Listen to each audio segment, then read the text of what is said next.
breakfast in bed. I like waking up to the smell of bacon. Sue me. And since I don't have a butler, I have to do it myself.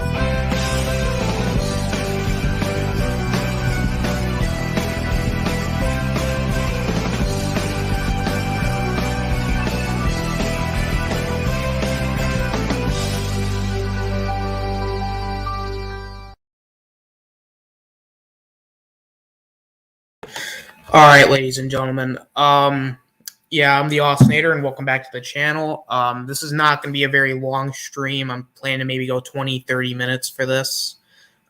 Today, we're just going to be talking Royal Rumble 2022, the pay-per-view that literally just ended about roughly half an hour ago. And today, we're just going to be discussing what, happened, what did I like, what did I not like about it. I'll go through the matches themselves.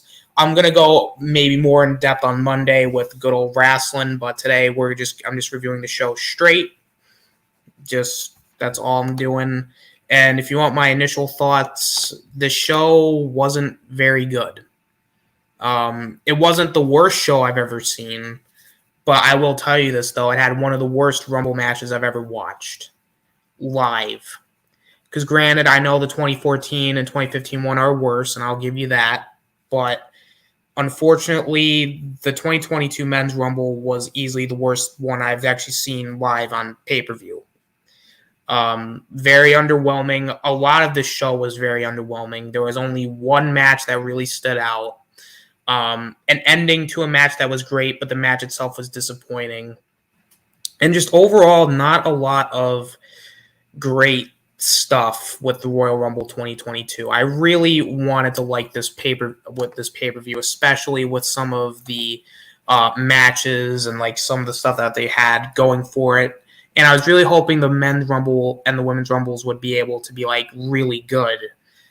But even then, even though the Women's Rumble, I will say, was the best Rumble of the show, that wasn't saying much because unfortunately this entire pay-per-view I'm not going to say it was like an F tier, but it was very close. It was more or less disappointing, essentially.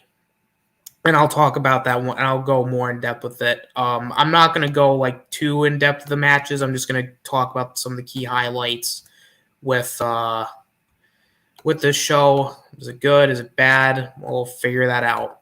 So the first match of the show, which kind of shocked me, was Roman Reigns versus Seth Rollins for the Universal Championship. Of course, Usos were barred from ringside.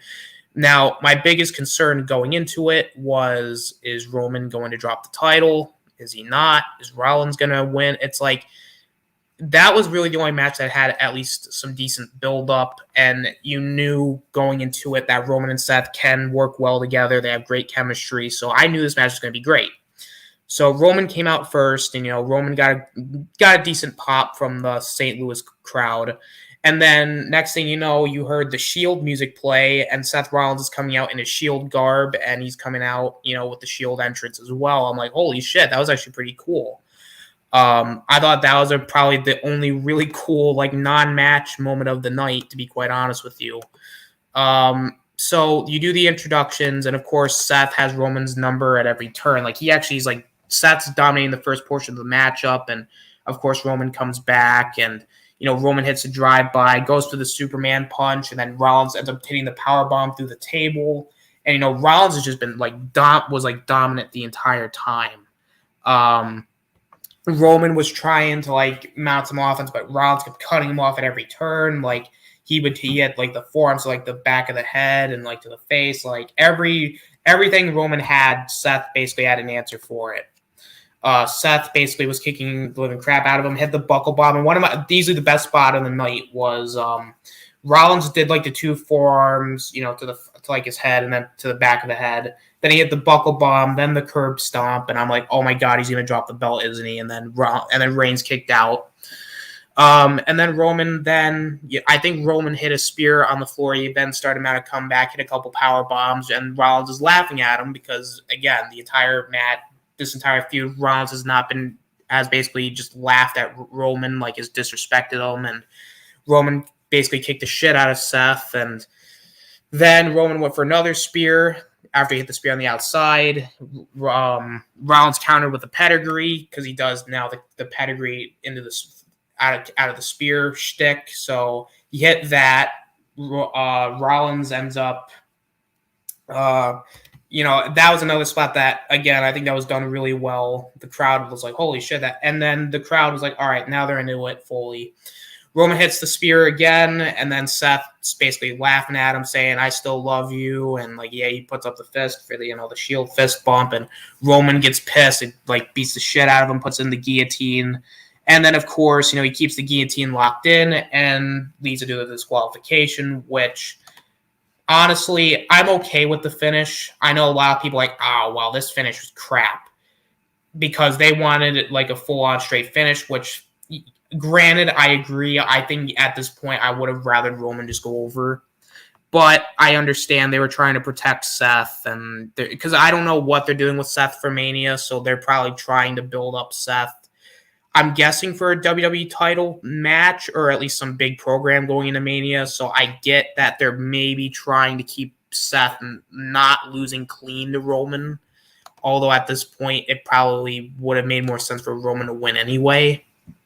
But after the match, Roman basically beat the shit out of Seth with the chair, and honestly, this was the best match of the show. Even though I know a lot of people are like, the finish was bad. No, I thought the finish was perfect for this match. It worked. It made sense. Roman, to me, looked great. I think Seth looked great. I think it made sense for the feud that they were, Roman and Seth, that Seth basically kicked the shit out of Roman and Roman coming back. And Roman Seth was easily the best match of the night, which honestly, I can't really say there was really anything else really going for it with this show. Next up was the Women's Royal Rumble. This one was just it was an okay Rumble match. Sasha Banks Sasha Banks was actually started off the match, which I thought she was going to go all the way and at least to the final four, and that didn't happen. Melina came back, which was a shock, but she got eliminated very quickly. You had Tamina, Kelly, which then you had Aaliyah, Liv Morgan, Queen Zelina, who actually eliminated Sasha Banks. I think she eliminated her, she was the third one out, I think. Which, to me, that was ridiculous. Then Bianca came out, which she lasted quite a while. Dana Brooke, Michelle McCool, Sonya Deville. I'm just listing off the entrants. I'm not going to go into full specifics of what happened because I just forgot what this match was. So you had Michelle McCool, Sonya Deville, Natalya, Cameron, who came out, which I was shocking, Naomi, Carmella, Rhea Ripley, Charlotte Flair, Ivory, who came out in her right to censor stuff, which I thought was dope. Brie Bella, Mickie James, who actually came out with her Impact women's title and her Impact women's team, so that was pretty cool.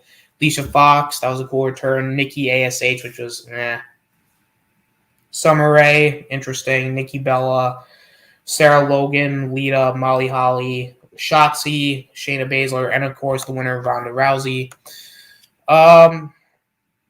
It was just not an eventful Rumble, to be quite honest with you. Also, Liv Morgan was in there too, but just the booking of these Rumbles were very questionable. Even for this Rumble, I thought it was although I would say the surprise returns were great, and Lita and Charlotte were there too. I know I forgot a couple names, but the problem with these Rumbles were they were horribly booked. I think if they were at least booked better, at least when it came to eliminations, I think this actually wouldn't have been a bad Rumble. But the problem is, it's the wrong people got eliminated at the wrong time. Sasha Banks should have lasted longer. I think Liv Morgan should have lasted longer. Bianca definitely should have lasted longer, although she did last the final four, so I can't really be oh my god, fuck this, But at the end of the day, Ronda Rousey, I get it, I wasn't fine with Ronda winning. It made sense because at the end of the day, it's if you're going to bring Ronda back, at least have her win the Rumble. Now, if it leads to Ronda basically beating Becky at WrestleMania for the title and Ronda becomes the champion again, then by all means, then I think it would be fine. But if this just leads to Becky Lynch winning, or and ends up, because from what I've been hearing is that Ronda is going to be facing Charlotte at Mania, which I really hope is not the case. I really hope they don't go that route. I want Becky and Ronda to be basically Ronda's title match at WrestleMania. So Ronda eliminates Charlotte, which I really hope they're not building up to Charlotte Ronda. I really don't. I just don't want to see it. But I guess that's probably where they're going, and I don't want to see it. And if that's the case, then this was a waste of time.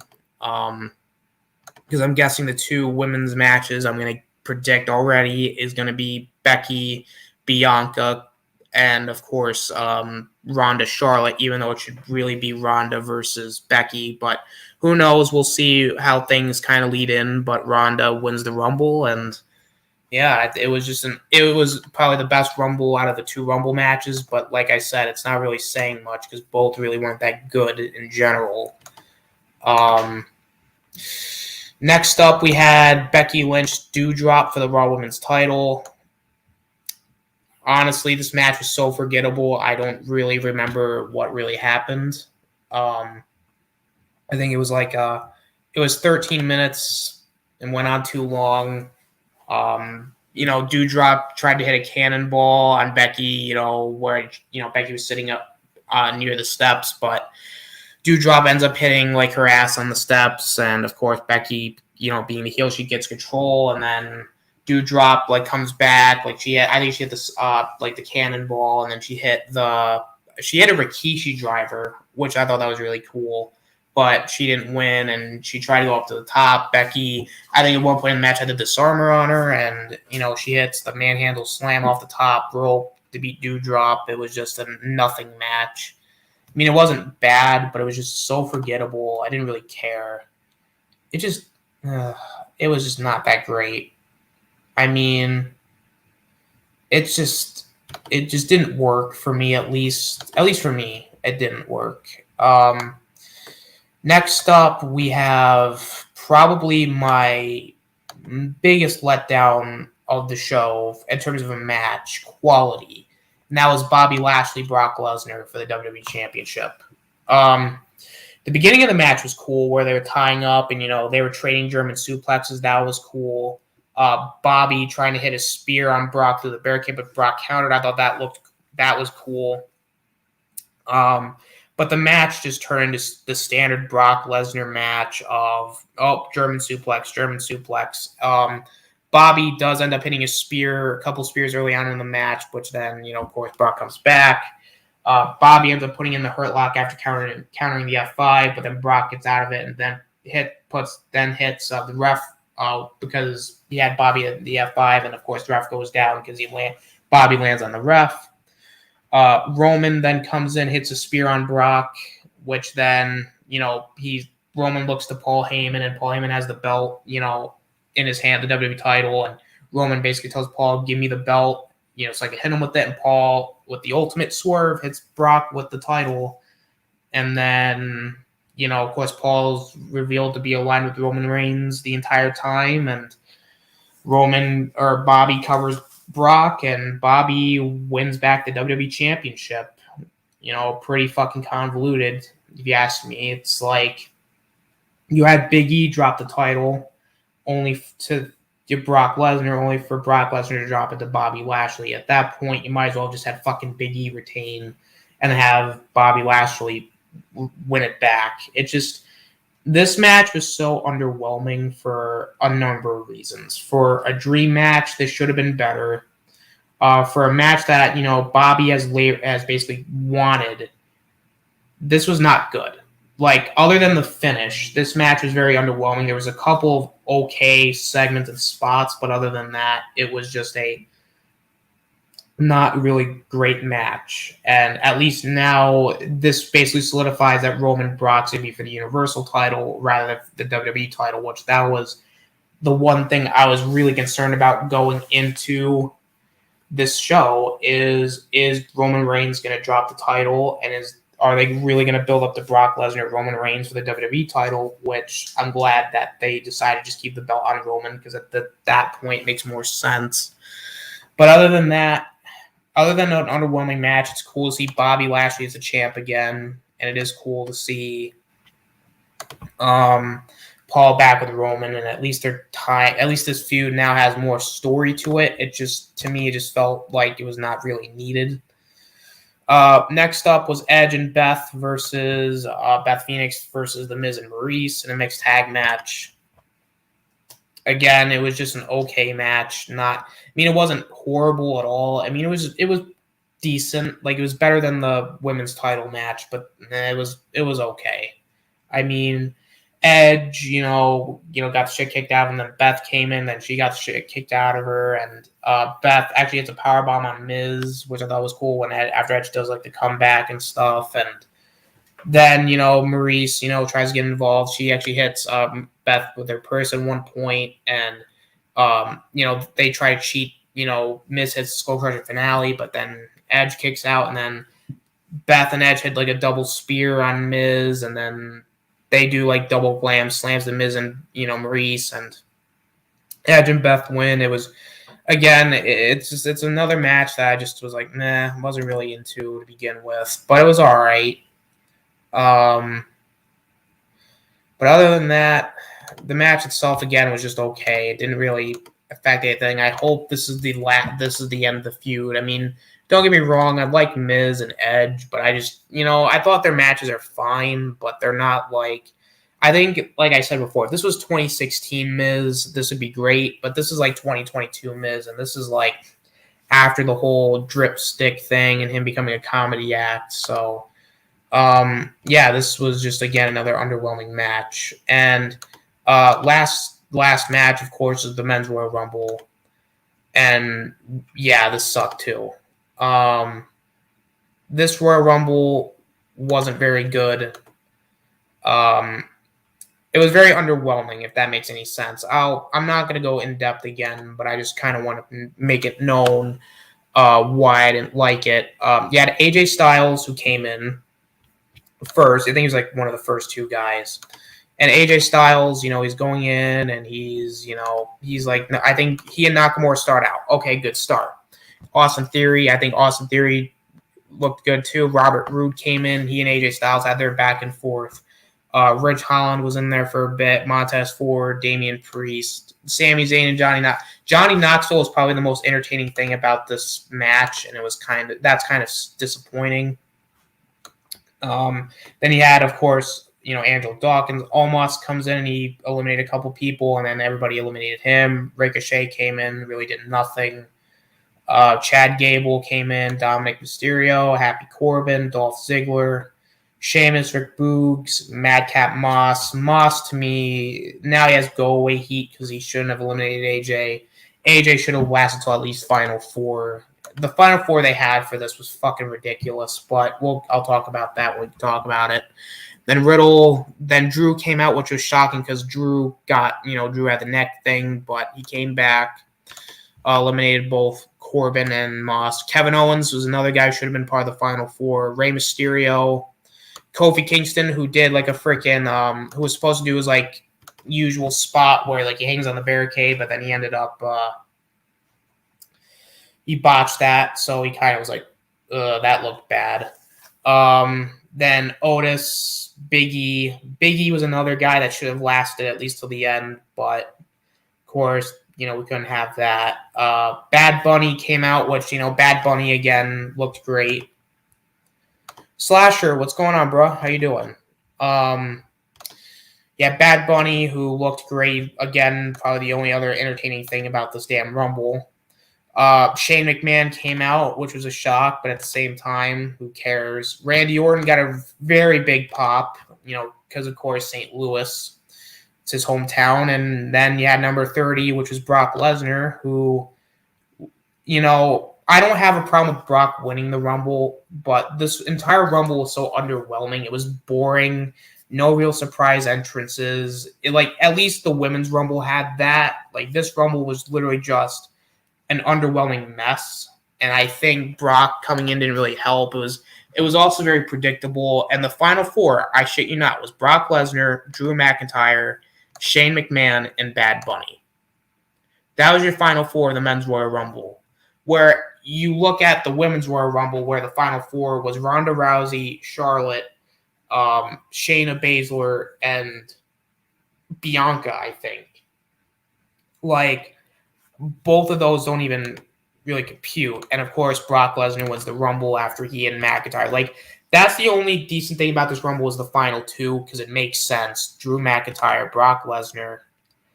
It made sense. And of course, the back and forth at the end was great. But yeah, this Rumble was very boring, very disinteresting. And of course, Randy had his like RKO spots. And there was a couple of like really cool like moments and spots in the match, but just in general, this match just, and Slasher, I agree with you, it was a very weak Rumble. This Rumble sucked. Now, with that being said, was it the worst Rumble I've ever seen? No. I mean, at the end of the day, I think there was worse Rumbles out there. This Rumble, I think the problem with the men's Rumble at least, is it was just meh. And I think that's the worst thing about it. At least the Roman and, when the 2015 and 2014 Rumbles, when Roman and Batista won theirs, at least I felt something. This, I was just like, it was predictable. Like, I don't know what you want me to say about it. The only good thing about it is at least it's building up towards, Roman Brock, at least. But that was a match that we already knew about. But other than that, other than the world title matches, there was really it was predictable. And that's really what it was. This entire show was predictable. Because at least with Roman Seth, you didn't know what was going to happen. But even the Brock Bobby match, it's like it depended on where it was put on the card. If Roman and Seth were put in basically Brock and Bobby's, slot, I think Roman would have dropped the belt. But with that being said, at least Roman retaining put me at least in a solid mood to kick off the show, because that was the one thing I was concerned about was, are they really going to take this fucking belt off of Roman Reigns to just put the WWE title on him? Like, that would make no sense. And at least Roman Brock's feud's progressing, because that was really the only real thing that really saved the show was the Roman and Brock stuff. Other than that, nothing happened. People were like, there's going to be Impact guys there. Yeah, it didn't happen. Yeah, exactly. I mean, like, other than Mickey James, they really didn't have anybody. So the Forbidden Door thing was bullshit to begin with. I mean, they only really got Mickey James because they had no real women's roster, to tell you the truth. So it's just like, at the end of the day, this show wasn't very good. I wouldn't say it's the worst show ever, because again, there's some decent things in there, but in just general, I can't. Would I recommend this show? I recommend maybe going back and watching Seth Roman, because I will say the Seth Roman match was easily the best match of the show. That's not really saying much. And I will say maybe watch the last, basically watch the finish of the Brock and Bobby match. But even then, this show wasn't really rewatchable. Like, and honestly, I gotta be quite honest with you. Man, Roman Reigns is fucking carrying this company on his back, because he's the only real interesting guy on the roster. Because at least, he's put, like, literally, he was the only guy that put on a fucking quality performance along with Seth Rollins. That should really show you how bad this fucking... And I'm not going to defend this company at this point. Like, this company is just fucked. Judging by the way the Rumbles were, very disinteresting, meh. And of course, literally the biggest thing that came out of the show was fucking the entire sign lighting up on fire. It's like how bad does this shit have to be that's so predictable? Like, honestly, but even Brock winning, and I'm actually going to use this argument that a lot of people make, and I agree with this. It's like Brock didn't need the Rumble win to face Roman. Like, you already knew, judging off of what was going to happen, what was going to happen at day one, and of course this, Roman and Brock was always slated to happen. So it's like you could have found a way, Brock gets revenge on Roman or something, but that was fucking lame. Slasher's like, yeah, I missed the part. Which part?